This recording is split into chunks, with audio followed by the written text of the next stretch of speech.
1 second. One second, Rory's getting ready. We'll go live in... Oh, marvelous.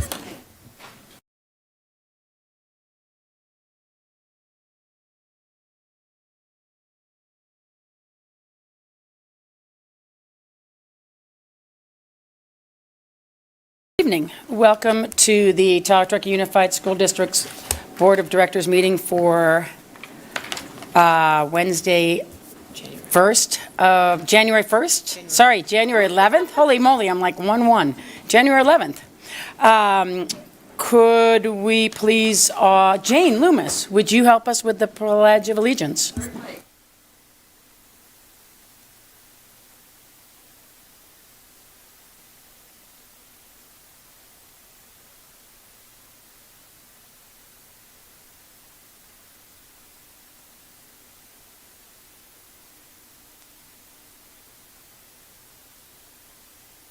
Thank you. Okay. The board did meet in closed session, and there was no reportable action. Wait, what am I doing? Yes, there we are. Closed session. We did meet in closed session, and there was nothing reported at this point. The agenda.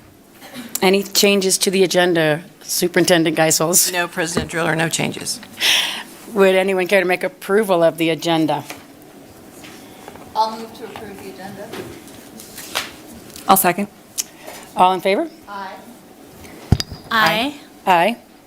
Aye. Aye. At this point, it is public comment, and there are 4 public comments, and as everyone is aware, it is a 3-minute period of time, and at this point, we'll use this one. Yes, we'll use the dais up here. The topics that are going to be discussed, I'm going to read this. No action or discussion shall be undertaken on any item not appearing on the posted agenda. And staff, 3 minutes per comment is a time limit. And we will start with Mary Barrelson. Sorry, first.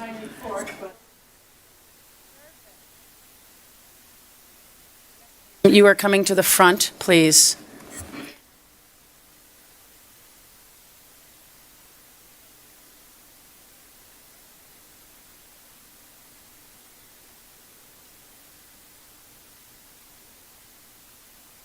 Aha. Okay, well, are you doing this timer? Okay. I wanted to congratulate the people I elected, so congratulations, and my good friend is president, so awesome. Hello, my name is Mary Barrelson. I've had the privilege and honor of working for the Tahoe Unified School District for nearly 30 years. Sometimes I think I'm kind of simple-minded because what seems so obvious to me does not seem that obvious to the powers that be, and it happens to me all the time. For example, I would think that you would think that your teacher's time would be better spent in different ways this evening, or this week, or this month, or this year. I would think that you would think that we shouldn't be driving on gnarly roads begging for a wage that keeps up with inflation, that we shouldn't be pleading for you to, in effect, not cut our wages. I would think that you would think that my time would be better spent thinking about how to reach that one disengaged yet somehow still disruptive 7th grader in my design tech class. I'd think that you would think that my time would be better spent if I were researching some improved methodologies and pedagogy for introducing engineering concepts to my 8th graders.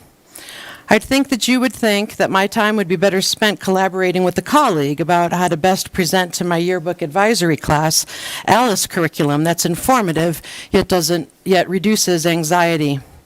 I'd think that you'd think that my time would be better spent improving my coding skills to keep up with my incredibly creative 6th graders.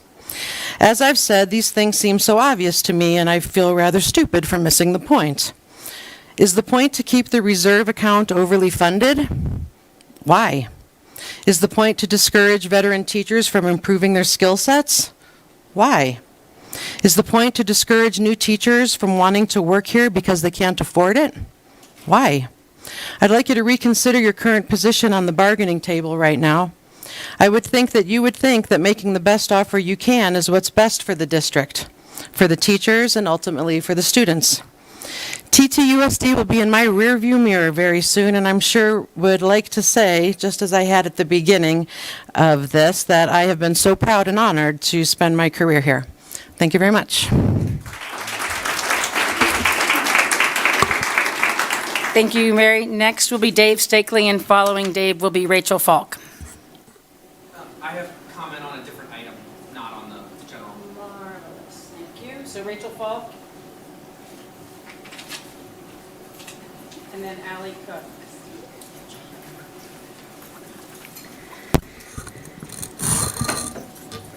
Okay, good evening. My name is Rachel Falk. I'm a school counselor at Glenshire Elementary School, a member of the negotiations team, and a parent of 4 former TTUSD students. I have so many feelings surrounding the state of negotiations, but mostly I feel sad. I truly believe that we all care about the students, but when it comes to making sure we work as an us, not divisive in 2 different teams, we do not appear to get there. We truly have been through the darkest years education has ever seen in modern times in the name of COVID, and we stepped up. We continue to offer the quality of education that parents and students have come to expect, and the test scores coming out of COVID show some of the best scores in the state. We stepped up. We then walked face first into the highest inflationary years most of us have ever encountered, and we continue to buy things out of pocket for our classes and kids, even though housing, food, utilities, and gas have skyrocketed, and our salaries are not commensurate with this inflationary increase. We stepped up. The district is short subs and teachers. Several teachers have overages, and most teachers are willing to cover a class when a sub is not available. We stepped up. Due to a lack of bus drivers, many teachers have had to make arrangements for getting their kids to school that cost money, time, and energy. We stepped up. Ultimately, we all have to decide how to manage our paychecks, just as the district has to decide how to manage the budget. But in hard times, most of us do not get to put a huge chunk in savings each month and are hopeful to make ends meet. I'm asking the district to do the right thing and make sure all of your employees receive a fair wage that takes inflation into account. And if that means the district does not put a large amount of money in the reserve this year in order to meet our needs, that is the responsible thing to do. We continuously show that providing students with all the tools necessary for an exceptional learning environment was and always will be our #1 priority. We walk our talk. We urge the district to do the same and place value on one of your most impactful resources on education. Fund your teachers appropriately. Please step up. Times are tough, and we need to become an us so we can continue to give our all to the students in this district. Please help us ease our financial worries and stress and allow us to put all of our energy into our students, not commentary at a board meeting asking for money. Let's do what we teach our students to do, the right thing. Thank you. Thank you, Rachel. Allie Cook, and then Gina Grutzmacher. Good evening. Congratulations, board members. My name is Allie Cook, and I am a member of the Glenshire Elementary family teaching 2nd grade. Not only do I deserve a raise because I am a highly qualified teacher, but it is crucial that I get a raise to keep up with the cost of living so I can stay here in Tahoe Truckee. My rent is $3,200 without utilities. I'm still paying my student loans from my undergrad, all while continuing my education so I can be the absolute best teacher that I can be by completing master level courses. I commute from Tahoe City to Glenshire, and you know gas prices are astronomical. I also just gotta eat every day. All of the members of our GES family are more than worthy of this raise. If you guys didn't know, Glenshire Elementary was just awarded one of the 2023 Distinguished Schools in California.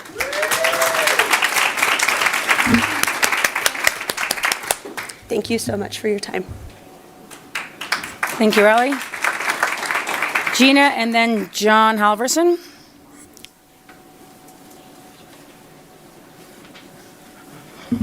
Hi, I'm Gina Grutzmacher. I teach second grade at Glenshire Elementary, but I've been in this district for 30 years. How do you ask? Because I went through TTUSD system.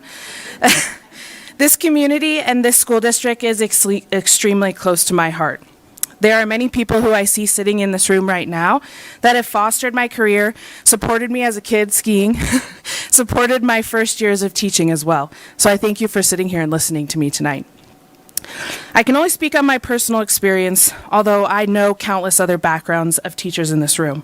I got my Bachelor's of Arts at UNR, continued to go to Sierra Nevada College to get my master's in teaching. I also became a credentialed teacher there as well. Countless field practicums, including student teaching. These are just a few of my paper credentials, yet I have been working with children since I was a teenager. At Glenshire Elementary, I and my colleagues have taken many continuing education classes to fine-tune our practice and become the best teachers we can be, including finishing all of letters training that was brought across the district. Since I've worked at TTUSD, in that time, I've worked full-time, but I've also worked two part-time jobs as well. I know that everyone is aware of how high the costs are of living, not only here, but everywhere. In the past few years, they've gotten significantly worse. From housing costs, gas, and down to my personal favorite, one of my favorite things, organic milk. Not only do we deserve this raise, this is crucial for us to be able to live here, teach here, and raise our children and our future children in our beloved home. Thanks for listening. Thank you, Gina, John, and then Ashley Cooper. Hi, everyone. Thank you for the time. John Howerson, parent of two Tahoe Lake Elementary, formerly Truckee students, and also a high schooler at North Tahoe High. And I first want to say congratulations to everyone on the board. I wasn't able to speak last time at the opening, so congrats, and Dee Dee on the presidency. And just wanted to talk tonight a little bit about salary negotiations. As you all know here, I work for the California Teachers Association and represent TTA as well as about 19 districts across Placer County, including Lake Tahoe Community College. I also know all of you know how expensive life is here. And so as I agree with everything I'm hearing out there, I know that you can't solve necessarily the affordability crisis here in Tahoe Truckee, nor can any employer probably locally. But what I do want you to know is that you can make a big difference. And I think because of where we stand as a basic aid district, we should do more. And I want the board to know, especially those of you that were just elected, that it was clearly communicated to us from our CSCA brothers and sisters that it was the board stating that they could not get more than 7%. I want you to know that as a basic aid district, everyone should know that we are in a very good spot. We're a very wealthy district, and according to the adopted budget this year, it states there we had almost about $22 million extra dollars because we were basic aid versus if we were funded like other districts in the county under the LCFF. So basically getting funded per student per ADA each day. Then at the 45 day, we found out we had about an extra $2.5 million because property taxes came in at 9.5%, above the 5.66 that had been previously predicted at the adopted budget. That said, I sit at many tables across the county, as you know. The 7% offer on the table is the lowest of any that I sit at. But we're the richest district. So I've urged the board the new board, with all 5 of you that are here tonight, to work with administration and direct them to go back and be creative, to explore all options possible, to figure out how we're not last as far as what we're providing our teachers in our classified folks in this salary raise. Just to give you examples, I just sat it right before the holiday, Placer Hills Union Elementary School District, small district.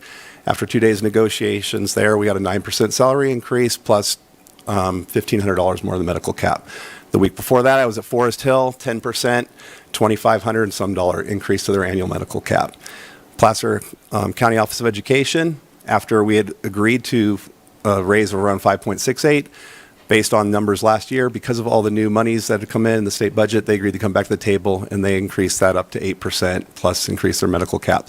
The stories just keep going on, and my same is with my colleagues. So again, I just urge the board, please direct administrative team to go back to the table on Friday in our mediation and explore and work hard to try and figure out how we can not be last, but maybe first. Thank you.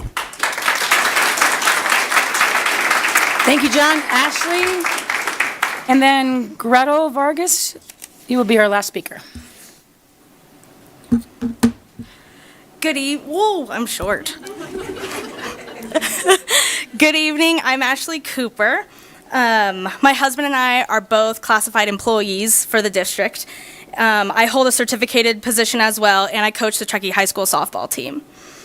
We both grew up in Truckee. My husband went to Truckee L, while I went to Glenshire. Go Eagles. And we both went to SMMS. This was a weight room at one time.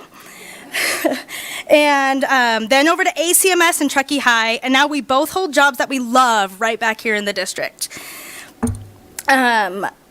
This district raised us, and when we went out, we knew that we wanted to come right back here for jobs later. However, last June we were forced to move to Reno when the cost of living skyrocketed. We are thankful for the agreement between the district and the classified unit. A raise for the certificated unit would mean a better chance of us moving back to Truckee. It would mean moving closer to my family who also works for the district.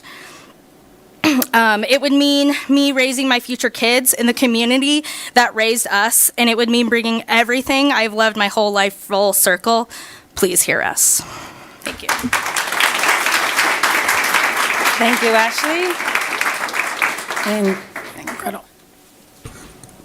Hi, I'm Gretel Vargas, and I teach 5th grade at Glenshire Elementary. And I wanted to speak for a moment about class sizes.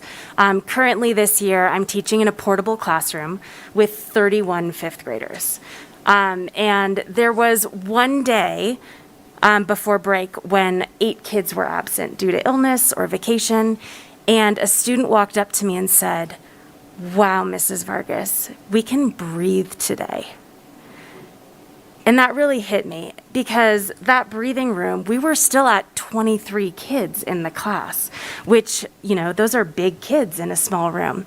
And so I know that reaching learning targets is important and test scores are important, but also what I do that I think is maybe the most important part of my job is that connection.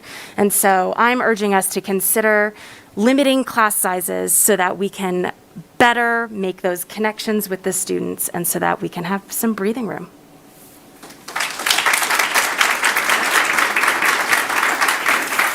Thank you for all of those comments.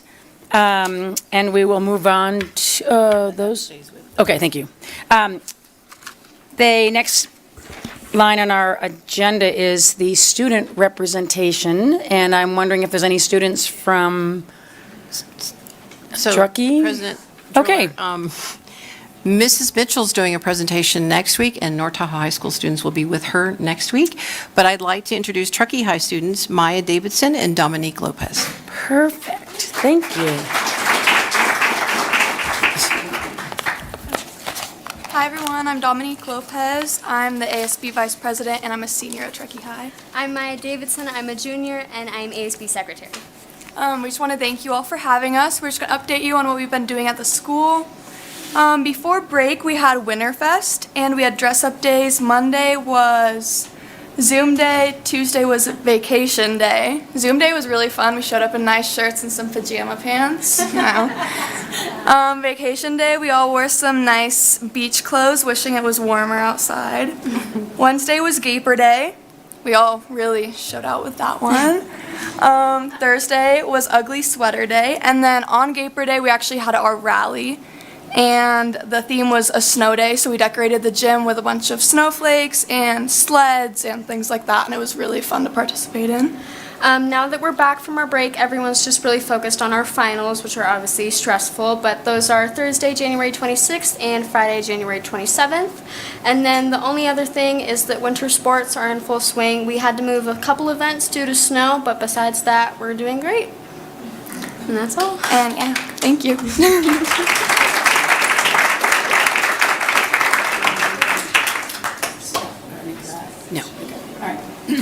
Thank you for that. And at this point, we will go to the superintendent's report. So, thank you, Ally Cook, for bringing this up initially. Last week, the California Department of Education recognized 356 elementary schools in the state to receive the 2023 California Distinguished School Award. It singles out schools that demonstrate excellence in either closing the achievement gap, achieving exceptional student performance both academically and emotionally.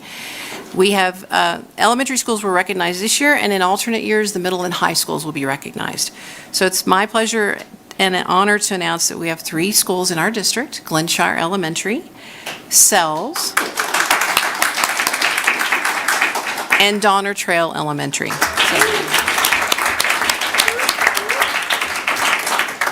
We would like to congratulate our teachers, our staff, our administrators, and most especially our students for their hard work and dedication. There will be an event Thursday, February 16th, and we will send parties from each school, representing each school, including teachers, to the event at the Disneyland Hotel in Anaheim. So congratulations to these 3 schools.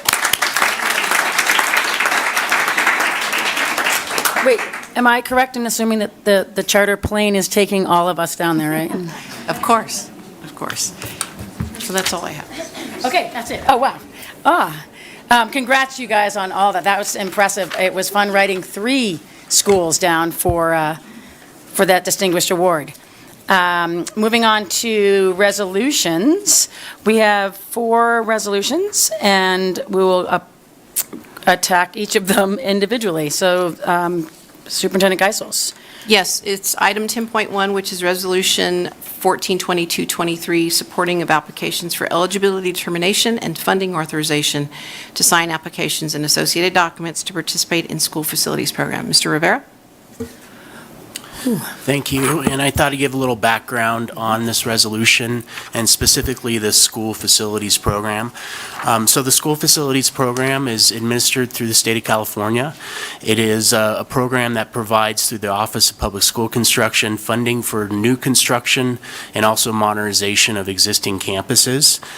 We have participated for a long time through the school facilities program. Normally, this is something that's funded through the state through voter-approved general obligation bonds.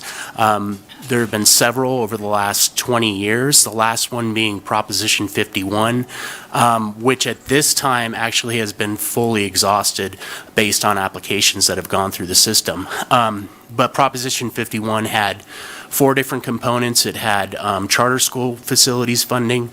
The main components are modernization and new construction funding, which I had talked about earlier, and then also there was a CTE facilities component.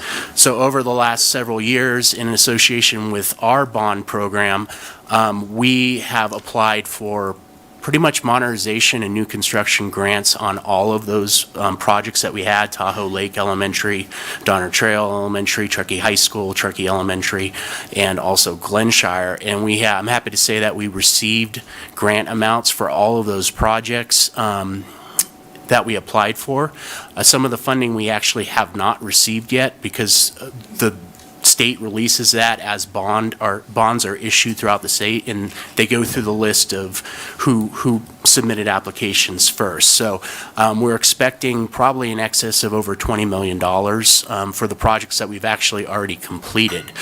In addition, we applied for career technical education facilities funding through this program as well, which we received several related to the Truckee High School CTE wing, or West Wing as it's called. So we're waiting on receiving some of those funds. Still, we have actually received some state funding at this point. The rest we're kind of waiting on, which we'll receive probably over the next year or 2. There's an audit process associated with these, and essentially, since we've already performed these projects, that balance that we've received from the state can be used for other priority projects within the district moving forward. One of the pieces of the state funding that we have reserved is related to our 2019 COP issuance, where we had included some language to be able to retire some of the debt a little bit early. I think it's in the amount of $10 to $12 million. So as soon as we can clear that money through the audit process, we'll be applying that towards the debt service on the COPs. So that was a lot of information. I can certainly give more information if anybody has any questions, but this resolution essentially is to update our representatives that can submit applications and apply for school facilities program funding. And what the big change here, we did one of these previously a couple years ago when Superintendent Geisels came on board, and this is just adding our new Director of Facilities, Rob Coster, so that he can actually submit and communicate with Office of Public School Construction on our behalf. Does the board have any questions? Is there any public comment? Would someone choose to make a approval? I'll move to approve resolution number 14. I'll second. All in favor? Aye. Aye. Aye. Aye. Aye. Thank you. The next resolution, 15, Superintendent Geisels? This is Resolution 152223 to authorize the superintendent to sign applications for continued funding for the California State Preschool Program. And Ms. Cohen, Dr. Cohen will give us some information on this. So this resolution is for the state preschool program that is provided through at Truckee Elementary School. This authorizes us to actually apply for the funding. The funding is contingent. The amount of funding that we get is contingent upon enrollment and our ability to fill the number of seats that we are granted through the CCTR contract that you saw at the last board meeting. So it's staff's recommendation that you go ahead and approve Resolution 152223, authorizing superintendent to sign the application for continued funding for the California State Preschool Program. Thank you. Board have any questions? Public comment? Seeing none, I'll bring it back for a motion. I'll move to approve resolution number 15. I'll second. All in favor? Aye. Aye. Aye. Aye. Aye. Thank you. And 10.3 is Resolution 16, Superintendent Geisels. This is to authorize the superintendent or designee to sign application for continued funding for general child care and development contract. Dr. Cohen? So we recently received funding to expand the general child care and development for full-day, full-year funds for services beginning in 22-23. The funding would offset the general fund contribution that TTUSD makes for the program. This is for the STEP program, 0 to 36 months. So it is staff's recommendation that the board approve resolution number 16, 2223, authorizing superintendent to sign the application for continued funding for the general child care and development contract. Thank you. Any questions from the board? Comments? Public comment on that item? Seeing none, bringing it back for a motion. I'll move to approve of resolution number 16. I'll second. All in favor? Aye. Aye. Aye. Aye. Aye. Thank you. This brings us to the fourth resolution, Resolution 17. Yes. Superintendent Geisels. So this resolution is to approve the recognition for School Board Appreciation Month for the month of January. As you know, board members play a central role in the democratic tradition in being leaders, elected leaders of our public schools. So this resolution recognizes and values the importance of the work and the contribution, and I'm looking at you, Mr. Mooney, and the excellence of the board. And January is that month, so we are bringing it, as we do every year, for the board to approve a resolution for School Board Recognition Month in January. Any questions from the board? Well, I have a comment for our new board member, Mr. Mooney, because he thinks this is funny that we're patting ourselves on the back. It is odd. It is odd. We chuckle every year, but thank you to each and every one of you for the work and the time you dedicate outside of this room. Is there any public comment on that? Thank you so much, Chris. Bring it back for a motion. Mr. Mooney. Oh, I will make a motion to approve resolution number 17. I'll second. All in favor? Aye. Aye. Aye. Aye. Dude. Aye. I was so caught up in making a motion. Wait, you can't do that right now. Totally fun. Thank you very much for that. And Chris, thank you for that. The item 11 is 11.1, donation from the Callie Shantz and Sunny and Jennifer Kylie Sanchez. Sanchez, excuse me, Kylie Sanchez. and Jennifer Lula for students in need of assistance. Superintendent Geisels. Dr. Cohen, would you like to talk about this? Sure. So Kylie Sanchez and Sunny and Jennifer Lula donated $1,000 to help students in need of food, school supplies, and clothing. TTUSD currently has a donation fund called Project Bag to help these students with these types of items. And this donation will be added to Project Bag. So it's staff's recommendation that you accept the donation from Kylie Sanchez and Sunny and Jennifer Lula for students in need of assistance. Thank you for that. Any questions or comments from the board? Any public comment on that donation? Seeing none, I will bring it back for a motion. I'll make a motion. To accept the donation from Kylie Sanchez and Sunny and Jennifer Lula. And with that, I will second and thank you very much for your donation, Kylie, Sunny, and Jennifer. Very much appreciated. And all those in favor? Aye. Aye. Aye. Aye. Aye. And moving on to the grants. Grant, or 12.1, a grant from the Martis Camp Community Foundation. Yes. Superintendent Geisels. The Sage Hen Outdoor Ed program is a partnership with TTUSD, the Sage Hen Creekville Research Station, and the Watershed Education Program, and the Shane McConkey Foundation.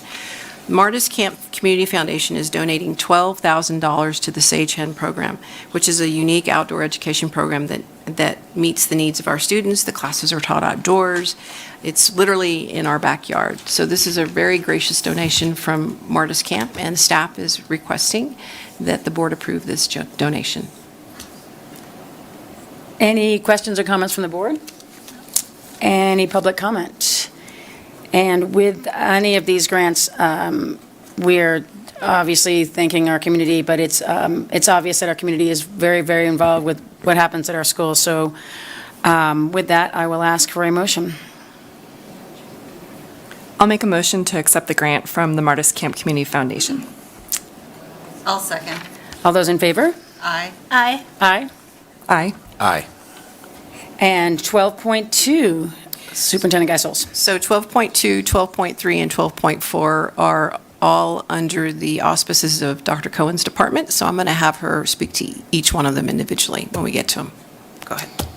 Okay, so 12.2, accept the grant from Tahoe Truckee Future without drug dependence for school-based substance abuse programs through the Tahoe Truckee Community Foundation, and they have granted TTUSD $18,275.55 for substance abuse prevention and intervention programming. A large portion of this will be targeted at our athletes in order to promote substance abuse prevention and intervene when necessary. So it's staff's recommendation that the board accept the grant from Tahoe Truckee Future without drug dependence for school-based substance abuse programs. And then we'll take this individually. So Yes. at this point, any comments from the board on this? I'm Chris. sorry I didn't turn this in the homework. I didn't even think about it. I am a paid contractor for this agency. Is that a conflict for me to vote on this or to accept it? I can abstain. Just to be safe, I think you could recuse yourself. Okay. And then have the other four members. Sounds good, thank you. Thank you. Any public comment? With that, I'll bring it back and we will make a motion. I'll make a motion to accept the grant from the Tahoe Truckee Future without drug dependence. I'll second. All those in favor? Aye. Aye. Aye. All those abstaining? Aye. Thank you. And then Dr. Cohen, we'll give it back to you. Okay. So 12.3, accept the CATS Amsterdam Foundation 2022-23 Mental Health Subgrant. The CATS Amsterdam Foundation, which was created by the CATS family from Vail Ski Resorts. They provide funds in communities with large ski resorts to help support mental and behavioral health needs across the community.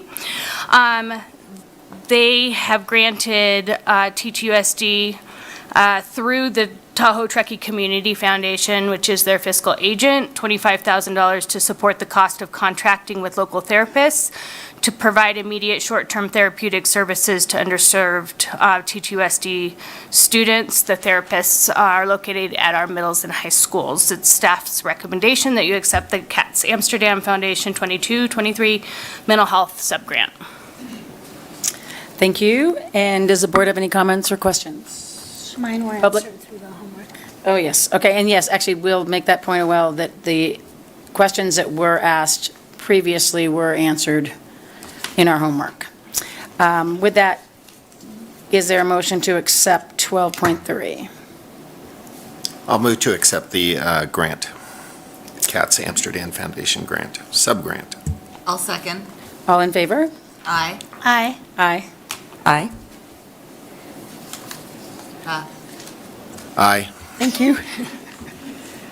Okay, and 12.4, accept the 2022 Tahoe Truckee Community Foundation Community Grant Cycle for Mental Health Services.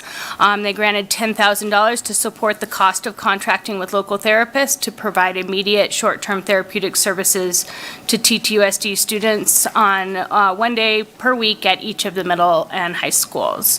It's staff's recommendation that the board accept the 2022 Tahoe Truckee Community Foundation Community Grant Cycle for Mental Health Services. Thank you for that. Is there any board questions or comments? Public comment? Bringing it back, would someone care to make a motion to accept? I'll make a motion to accept the 2022 Tahoe Truckee Community Foundation Community Grant Cycle for Mental Health Services. I'll second. All in favor? Aye. Aye. Aye. Aye. Aye. I do want to make a quick comment that just, if you look at all these grants that we're getting and so much of, they're all mental health and they're all supporting our kids, which I think is obviously where the time is, but it is well out there in our community that this is needed. And I appreciate all those grant writers that are doing it for this. And it's short term, but I think it's something that's going to help us out. So I really appreciate that as our grant focus, if that's the right way to say it. Moving on to 13.0 negotiations. Superintendent Geisels. This is AB 1200, which Assembly Bill AB 1200 requires local education agencies or school districts to publicly disclose the major provisions, costs, and collective bargaining agreements before entering into a written agreement. At this time, Mr. Rivera is going to go into detail about the AB 1200. Thank you. So this is a precursor to the next item, which is a tentative agreement with California School Employees Association. And as Superintendent Chief Learning Officer Geisels mentioned, this is a requirement by law. AB 1200, just for some background information, is the Assembly bill that gave authority to the county offices of education to provide fiscal oversight for all local school districts. So essentially, Placer County Office of Education approves all of our budgets, our interim reports, and really keeps a watch on ensuring that school districts within their boundaries are making sound fiscal decisions. So what this relates to is our requirement to disclose to the board the cost impacts of any tentative agreement that were considered before the board considers that and approves it. So with this, we look on a current year but also a multi-year basis and look at the cost impacts of all the different components of any type of compensation or salary increases. I try not to give too much details because the tentative agreement's coming up next, but I will give the overall cost impacts, and there's information I'm happy to answer specific questions. But in year one, for what we are offering through This tentative agreement for California School Employees Association, the overall cost to the district is $1,712,573. That includes a one-time payment that goes off the schedule in year 2, and then in year 2, that overall cost is $1,390,512, and then in year 3, $1,414,087. So overall, what this disclosure shows is that this agreement, tentative agreement, the cost impacts keep us fiscally solvent. We can afford it essentially, and that it will not bring us into any type of different categorization as far as our budget and our fiscal solvency.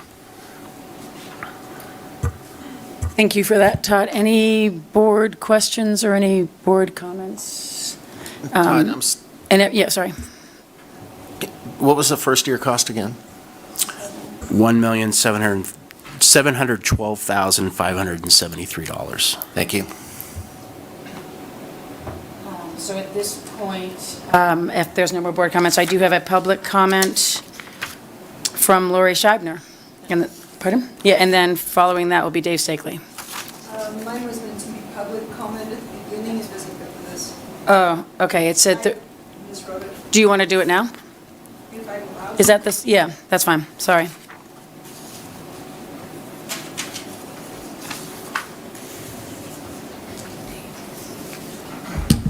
Oh, gotcha.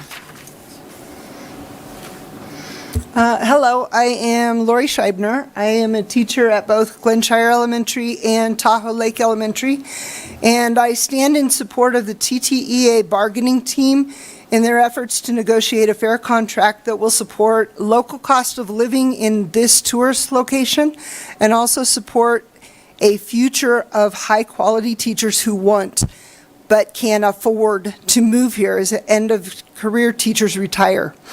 I, like all of us, have spent the last 2 weeks enjoying the snow, shoveling, blowing, driving in the snow, and sometimes curling up to avoid the snow.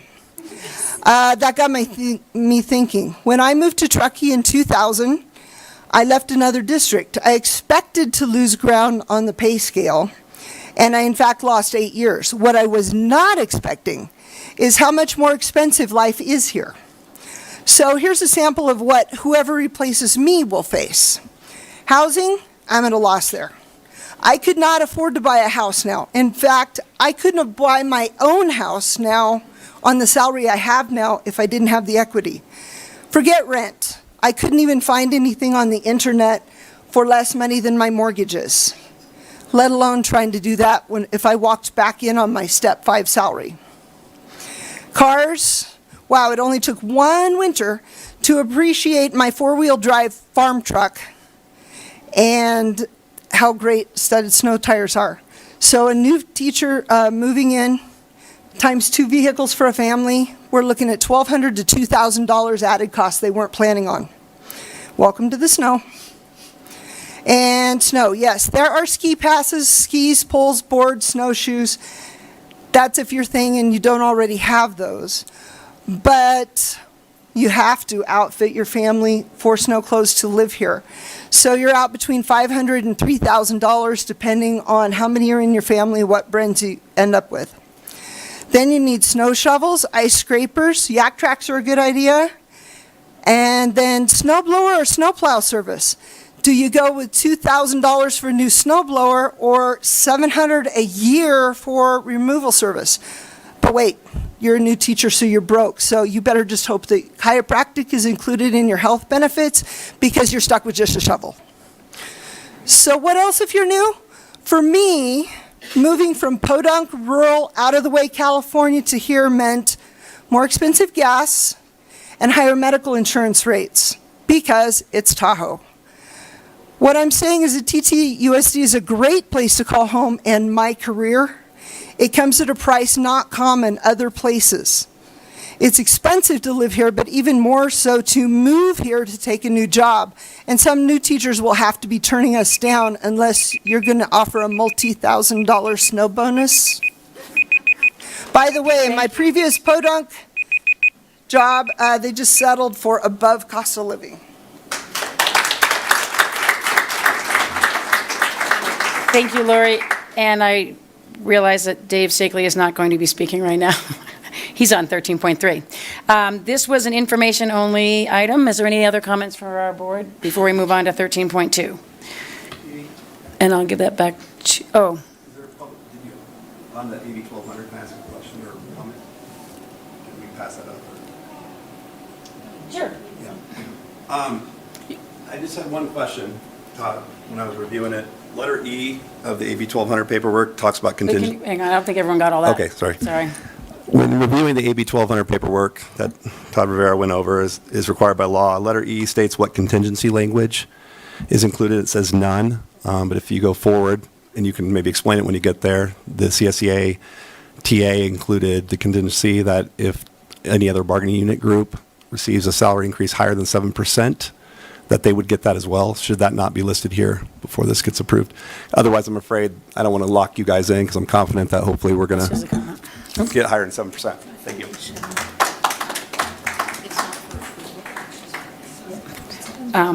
So this was just, thank you, John, this was just an info item on that right now. So when we get to the tentative agreement, that might be there, but at this point, that was just a info-only item. So now 13.2 is passing that over to you, Superintendent Geisel. Mr. Rivera and Ms. Zappatini, would you like to talk about the particulars of the tentative agreement with CSEA? Yes, we would. Both Todd and I would like to thank CSA for the work that they did with us. We met 5 times and had a lot of really good discussion and conversation. In the end, our tentative agreement includes a 7% ongoing salary increase, a range change for several of the classifications, a one-time $1,500 payment, in addition, an increase to their medical benefit, and then we combined we used to be on 8 calendars, and so we increased some of the days for some of people who support the sites, and so we're down to 5 calendars from 8 calendars. And then we had some language within their collective bargaining agreement. Thank you. Anything else that you wanted to add to that, Todd? No, that covers it. Okay, thank you.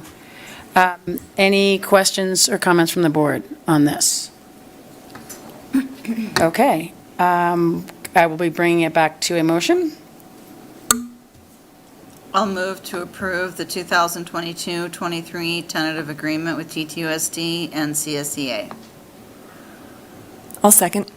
All in favor? Aye. Aye. Aye. Aye. Aye.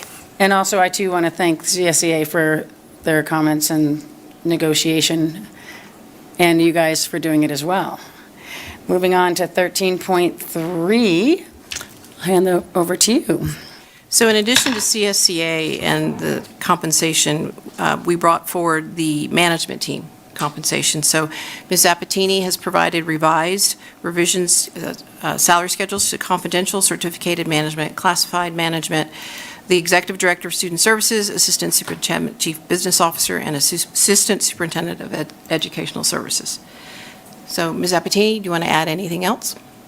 No, it just represents a 7% ongoing, a one-time $1,500 payment, and increase to benefit cap. Thank you for that. And, Mr. Stakely. Yes. And is there any board comments or questions on that? I think everyone had a chance to review it in our packet. Public comment, we have Dr. Stakely.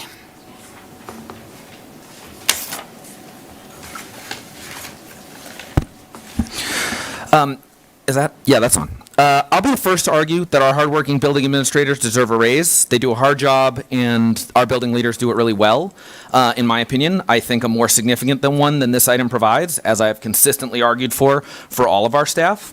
However, the addition of the Me Too clause for the CSEA agreement and what appears to be a tacit agreement to provide admin with a Me Too as well suggests that while this item will close negotiations for 22-23 for both CSEA and admin, they won't truly be closed until an agreement is reached with TTEA. I want to ensure that at no point in these negotiations going forward are teachers characterized as the only ones holding out. Because of the structure of these Me Too clauses or agreements, the burden of the fight for a fair contract that doesn't force us to take a purchasing power cut falls on TTA. Negotiations for all units won't truly close until TTUSD and TTA can reach an equitable agreement.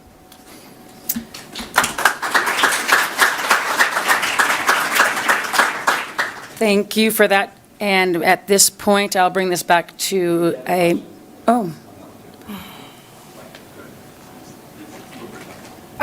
is it pertaining to 13.3? Sure.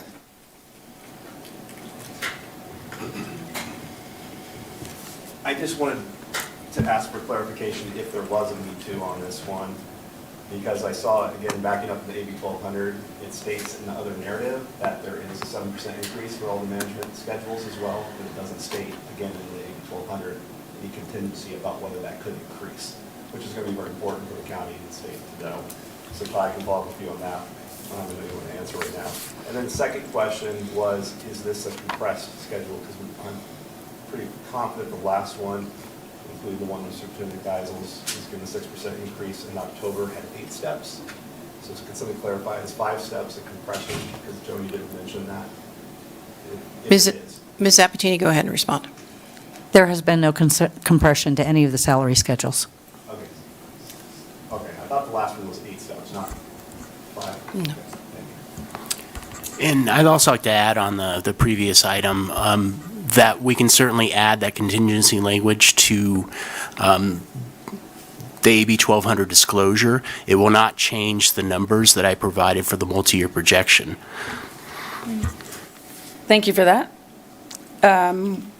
With that, I will bring it back for a motion on 13.3. I will make a motion to approve the proposed revisions to the confidential certified management, certified classified management, executive directors of student services, assistant superintendent chief officer, and assistant superintendent educational services salary schedules. I'll second. All in favor? Aye. Aye. Aye. Aye. Aye. Thank you for that. 14.0 is the consent agenda. Is there anything that needs to be removed from the agenda, Superintendent Geisels, from No. staff or yourself? No Okay. removals. Would the board need to pull anything from this item? Would there be a motion to approve the consent agenda as presented? I'll move to approve the consent agenda. I'll second. All in favor? Aye. Aye. Aye. Aye. Aye. And that brings us to the association reports and comments. 16.1 CSEA.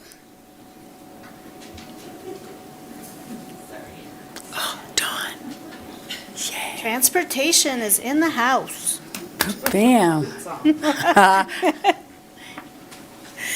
Thank you for being here. Hi.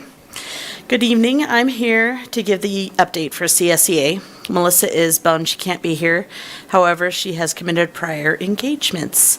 My name's Dawn Parkhurst, as most of you know probably. I am a member of the negotiations team as well as a longtime bus driver for the district. First, I would like to say we as a unit are very pleased to announce that we have settled this year's negotiations with the district. We had a total of 5 sessions, and through each one, we experienced very strong, heartfelt conversations and learned a lot from both sides of the table. After reaching out to our members, sharing their thoughts and concerns, we felt that we were heard as well. We came to a point where we knew it was the right time to make a decision. To take everyone back, we started this year knowing that we had a great opportunity to get a strong wage increase, as well as make some very necessary changes to the salary schedule for our special ed aides, who I might add, work with their heart and soul. It would make everyone in this room cry. As we started negotiations, we experienced immediate transparency from the district, and it kind of surprised us. We weren't sure what to do with that. So we started to strategize a bit, talking to members, make meetings with the team and the e-board, and decided to reach out to all our members and have their voice heard. We sent a survey out to get specific questions answered that the district had asked in one of our sessions. And oh my, did we get a wonderful response from our members. Close to 100 of our members told us their stories in which we shared with the district to answer their questions. The district, as well as the board, took time to read those stories, and we truly appreciated that.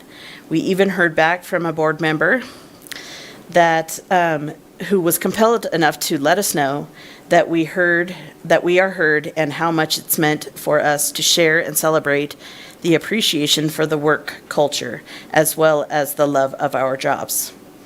Even more so, I want to acknowledge that what an amazing turnout we had from our unit members to come and vote on short notice to ratify our agreement during vacation. I appreciate everyone who met up and showed solidarity and support for that and for what we are working towards. In closing, of course we feel that we are worth and deserve more. Some say, well, look at where we started and look at where we are now. Some say, don't stop fighting even if it takes us all year.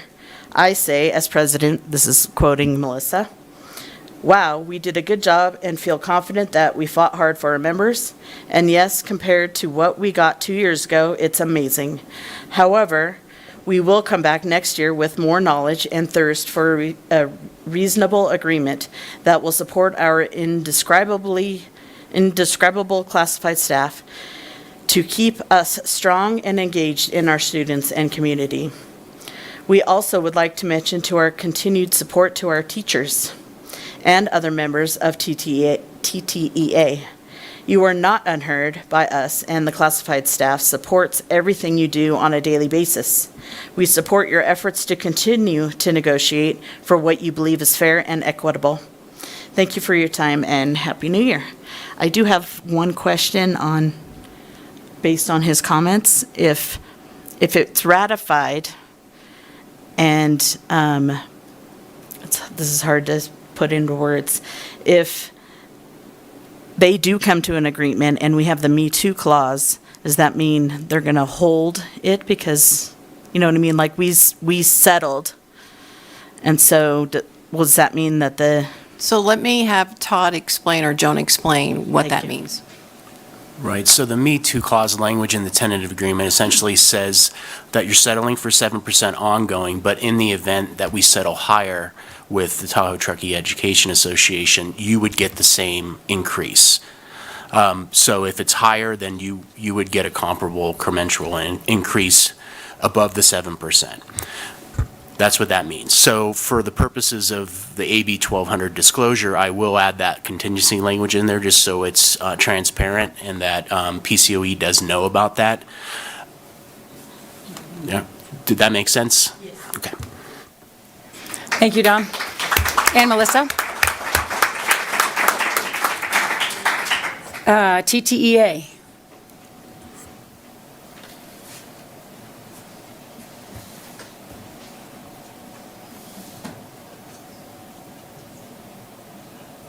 There we go. Okay, I thought before we get into it, not get into it, but get into my report, yeah, I know, right? I thought I would start us on some common ground. Full disclosure, I was not at school today. It did meet the personal necessity language of our contract, I assure you. My internet broke. And the company, that will go nameless, that I spent several hours on the phone with and I was unaware that I worked for, 2 hours on the phone, and they come back and essentially tell me, well, we have 2 appointments available. We have an appointment tomorrow, and this was yesterday, talking about today. And I said, well, that's pretty good. I said, what's your next appointment? Because I got to work. And they say, well, it's 3 weeks. And so, unfortunately, the internet's pretty important to all of us today. So I said, I'll take tomorrow. What time is it at? And they gave me a window of 10 a.m. to 8 p.m. And as of right now, they're still not there. So I'm not going to miss tomorrow, don't worry. One day is enough.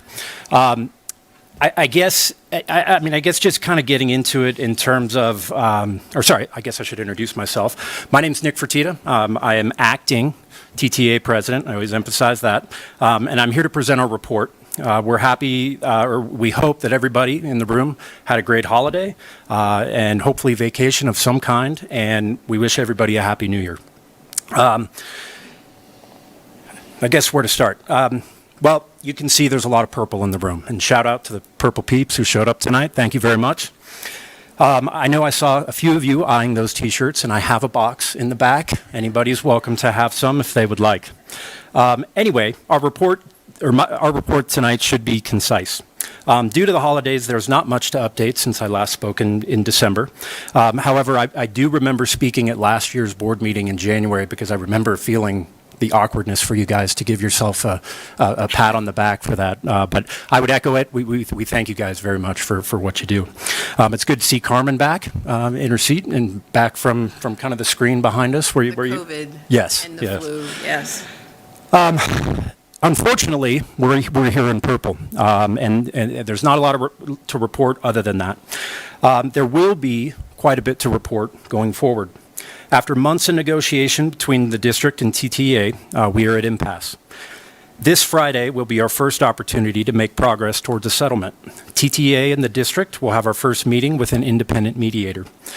TTA is planning to come to the table with a variety of suggestions and compromises in order to conclude negotiations this year, and we're expecting the district to do the same.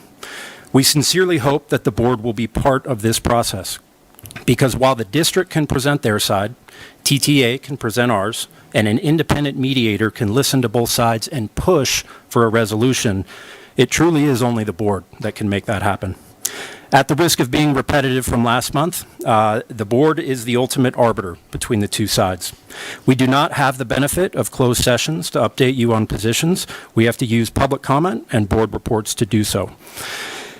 Since I've been in the district, which is almost 2 decades now, and that is a lot to say, or makes me feel old, every board meeting I've been to, the superintendent, everyone before, Carmen is the 4th superintendent that I've had, has the benefit of sitting with the board during board meetings. To their right is their very hardworking and talented executive team that also sits essentially with the board. There isn't a seat for the association at the table, and I'm not asking for one. I don't need another meeting. But it struck me that there is a distinct potential advantage for that. And so we're urging the board to be that neutral, independent middle ground between all sides and try to get everybody to a solution. I had a little joke in my thing about one of the public comment podiums you guys put at the back, but you fixed it. Thank you very much. Here it is. It's been a long few years for everybody. For a time, TTUSD and TTA had a relatively productive relationship. We had differences of opinions, but things didn't get personal. And then there was the year of austerity. That was the initial point of divergence, and from which we have not recovered. When the district said there's no money, and TTA entered the negotiations process looking to negotiate, which by definition means a back and forth, it was taken personally. I'm here to tell you unequivocally that those personal feelings impacted that process. Our internal communications to our members, which always seem to get out, were referenced many times as being divisive and inflammatory. However, the district, it is their right to do so, posts extremely detailed information regarding negotiations on their website and has a full-time PR person. We wouldn't be much of an association if we didn't descend into the arena on behalf of our members. But that was the past, and this is now. You're a new board. You're essentially the starting five, is my analogy I came down to. The board governs the school district. You are all elected officials. The public has put their trust in you to take care of our community's most precious resource, our kids. Our teachers don't feel like we are asking for things that would lead to deficit spending, fiscal cliffs, financial insolvency, or pink slips. We are negotiating for things that keep and attract great educators. Our association has been asked multiple times by the district to waive contractual language surrounding job posting deadlines in order to fill positions that had remained at the start of school unfilled. The days of it's Tahoe, we'll have enough people apply, I think are behind us. Skyrocketing cost of living and inflation, which are not the district's fault, nor their obligation to solve, have made the Tahoe Basin a challenging area to be a true local. Commuting and having roommates is what you do in college, not when you enter your career. Will this round of negotiations solve that problem? No. But the current offer on the table, which is numerically lower than the other two settlements just announced, does not even keep us even. Based on inflation numbers, we lose ground. And the way salary schedules work, and I'm sure everybody knows this, you reach certain points in those salary schedules where you plateau, whether that's based on units, the postgraduate units, or years. Even if you're maxed out on units, you get to a point where you're plus 90 and you got to wait 3 years if there's not an overall percentage increase negotiated. We're not asking you to fix it, that's why we brought ideas like the compression schedule, the compression of the salary schedule. Edit that out, Rory. And so we're not asking you to fix it, we're just asking for a little bit of help. We even brought revenue neutral ideas to the table, such as language around the use of personal days. The union and the district have a difference of opinion on whether personal days need permission and whether they need disclosure. Those so far have not been, they haven't worked out, obviously, if we're at impasse. Where I'm at. If someone is planning their wedding, they don't plan it around the TTUSD calendar, even if we do publish it a few years out. The other two settlements, as discussed, have a clause in them that says if TTA settles for a better number, they will also get that number.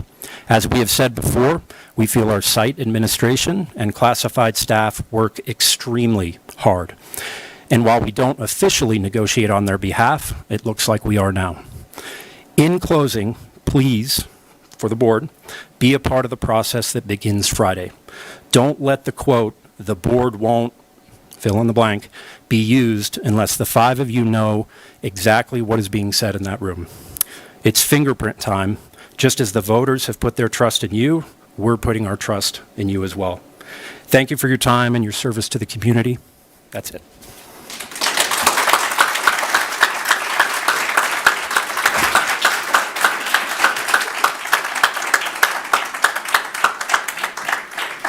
Thank you, Nick.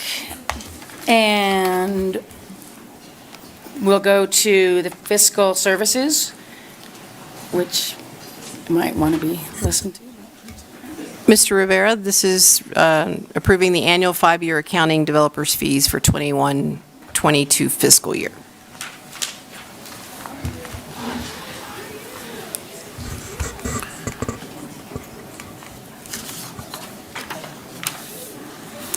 Thank you. So as with many public agencies, government code and education code allow the school district to charge what are called developer fees, and that's fees that we charge on new commercial and residential development that are, the purpose of those fees is to be used to expand or not maintain, but expand or modernize existing facilities within the school district.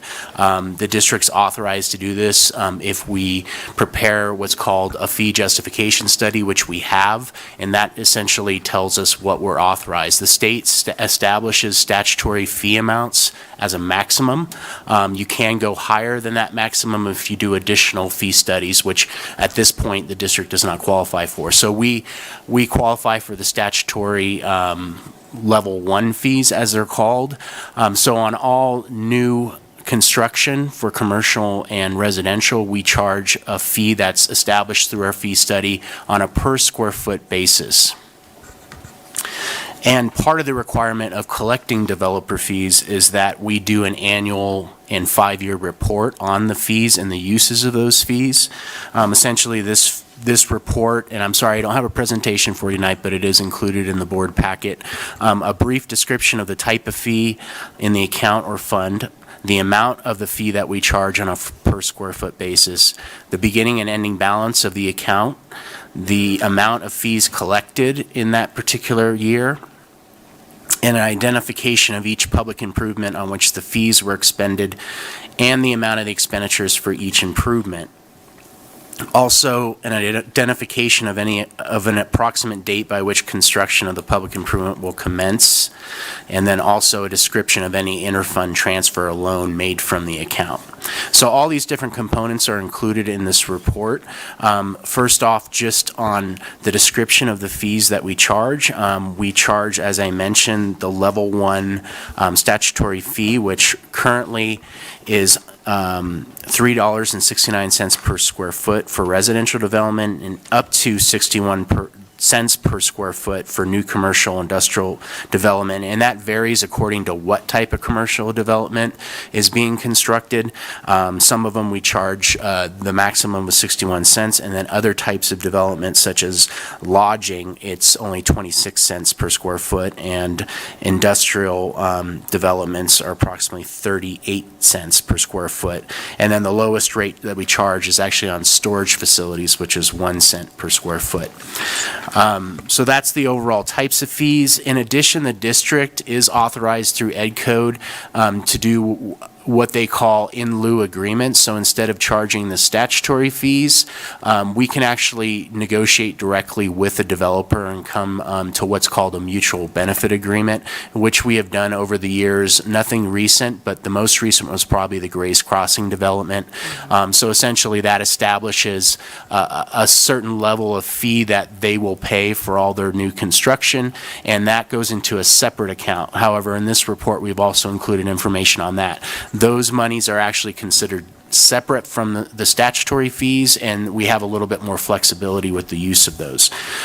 So moving forward, the beginning and ending fund balance of the developer fee fund, our beginning balance in 2021-22 is $1,977,172.07, and the ending balance was $2,937,421.20, and overall the amount of fees collected, interest earned, and all the expenditures amounted to $3,526,675 that in statutory fees collected.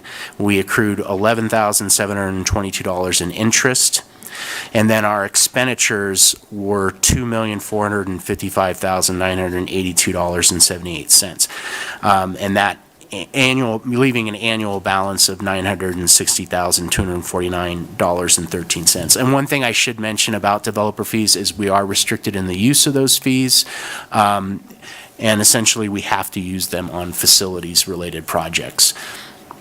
So on the identification of each public improvement, we have utilized these fees to supplement our general obligation bond facilities program in the past. So we contributed a good portion of developer fees towards the improvements that we made through Measure E and Measure U. And since the projects have winded down, those expenditures have subsided a little bit. We are allowed to charge administration fee of up to 3% of the fee collection amount, which is $105,000, and that pretty much assists with the processing of developer fees and any other administrative costs that we experience as a result of a fee collection program. The main expenditure from developer fees right now is the debt service on the 2019 COPs, and the 2019 COPs were the certificates of participation that were issued in order to fully fund our Measure E and Measure U facilities programs. And then we do have some expenditures for applying for the school facility program that I had mentioned earlier. We have a consultant that helps us through the application process of that. And then we have some planning expenses essentially associated with our future facilities master plan. And then also some other things that are related to our bond administration from the former general obligation bonds. So looking at that, as far as what the uses are moving forward in the future, we have dedicated the funding stream from developer fees to pay the annual debt service in all the out years for the 2019 COPs. That's the current biggest expenditure as far as planning is concerned. And then in addition, we're embarking on a facilities master plan that may identify additional future projects that we can apply developer fees to as well. We have not made any inter-fund loan transfers from this fund, and that pretty much covers all the statutory requirements of this report. In addition, as I mentioned, we do charge or collect what are called mutual benefit fees on specific developments. Our beginning balance of the mutual benefit agreement fees is $1,128,354.87. We collected over the 21-22 fiscal year approximately $521,000 in those mutual benefit fees, and our ending balance is $1,631,046.69. So that it concludes the information in the report. Is there any questions? Any board questions? Yes, can you give me a second?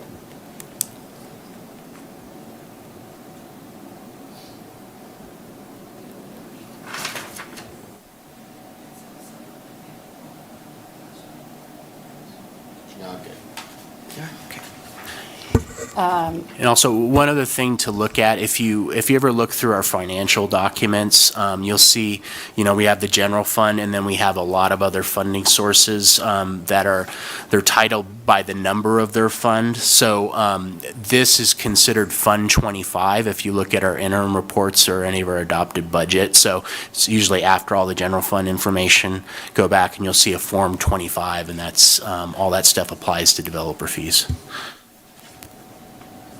Thank you for all of that. And any public comment on that item? Todd, that was a lot of Greek made English, so that was great. But I also, am I correct in assuming that we were still creative in our bonds, that we were able to, we did better with our bonds than we have had in the past, correct? So we actually were shortening some of those timelines? Is that what happened before? Am I correct in that? No, I think what you're referring to is the timing of our issuances basically resulted in also favorable interest rates at the time when we issued these bonds.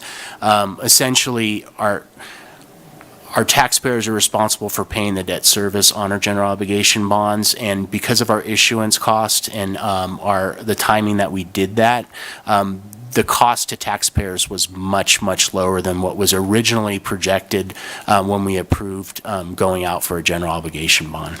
Thank you. And with that, I will bring it back. That was an info action, so would someone care to make a motion to approve? I'll make a motion to approve the annual and 5-year accounting of developer fees for the 2021-22 fiscal year. I'll second. All in favor? Aye. Aye. Aye. Aye. Aye. Thank you. That concludes that. Now, 18.0, board business. Any comments from board members? Shall we start with Pat Mooney? Yes, that'd be great, thank you. Okay,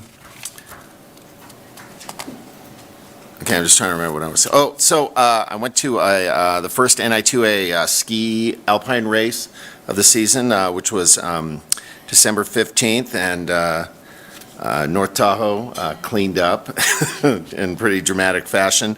And so I want to congratulate their coaches, Gretchen and Rob Sprainley, who've been doing a great job for many years. And in fact, Rob is sort of my nemesis when I was coaching. I had the most state titles until he came along, and now he's got the most. But I also want to mention that the snowboard teams, both North Tahoe and Truckee, have a meet on January 30th at Alpine, so see you all get your icon passes and go see that if you get a chance. over the holiday break, I can't remember what day it was, I was walking through downtown and I could hear a concert being played in the distance. And so I kind of meandered that way because it sounded great, and only to find out that it was the ACMS middle school band that were playing like pros. It was really remarkable. Well, maybe not so remarkable, but it was really great. And it was being conducted by their band teacher, Natalia Tomasello, who is an ex-student of mine, not a music student, but an English student. But I congratulate her. I mean, it sounded great. We stayed around for a while, and they drew quite a crowd. It blocked traffic and the sidewalk and caused all kinds of problems. But it was, it was the holiday, so it was nice.